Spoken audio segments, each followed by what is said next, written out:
السلام عليكم ورحمة الله، نشرا تكونوا بخير وعلى خير وبصحة جيدة. اليوم جيت نشارك معكم تشيز كيك بنكهة ديال الحامض. الصراحة كيجي لذيذ بزاف وكيطيب في الفران وسهل في التحضير. كما كتشوفوا هنايا عندي البسكوي بالنكهة ديال صابلي كوكو. انا اختاريت هذا بهذه النكهة هذه، ممكن ديروه اي بسكوي عندكم. غادي نجمعوا بالزبدة، انا ما درتش لكم العبارات لان كل واحد والكميه اللي بغى. المهم هو غير البسكوي خاصو يتجمع بالزبده هكا تعود تجمع لكم في يديكم، يعني راه العبار باين.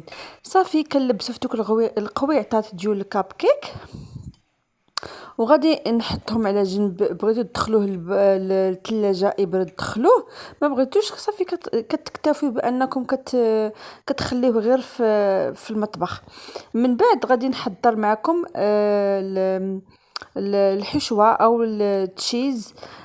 كما كتشوفوا غادي يكون سهل في التحضير. هنايا غادي نستمر هكا بهاد غادي نبقى نمعس في هاد البسكوي هذا حتى يتجمع ليا، ومن بعد غادي نلبسوه في دوك القويعطات كما غادي تشوفوا.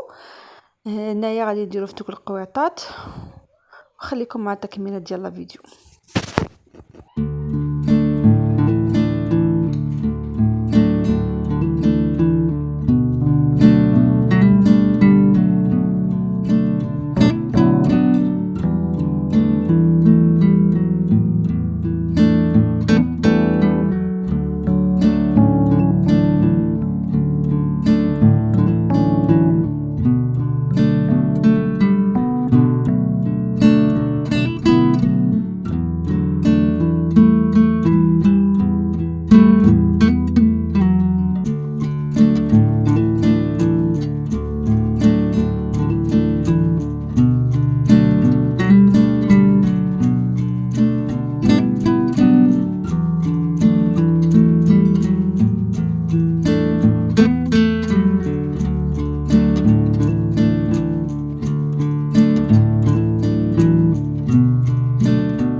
دابا غادي نزيد الجبن، اي جبن عندكم. انا استعمل غير هذا اللي كان متوفر عندي.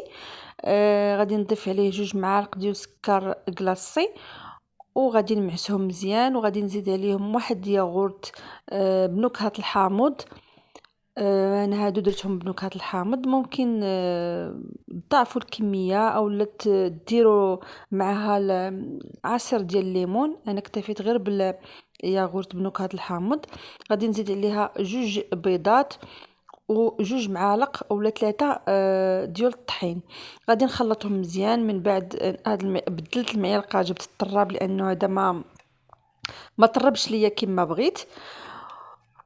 كما كتشوفوا غادي نطرب مزيان حتى يرخف عندي هاد الحشوه هادي كما غتشوفوا. ومن بعد غادي نضيفها على داك البسكوي وغادي ندخلها للفران. نشعل عليها نخشيها في داك تحت الفران يكون سخون. غير ما تخلوهاش تحمر لان هي ما كتحمرش.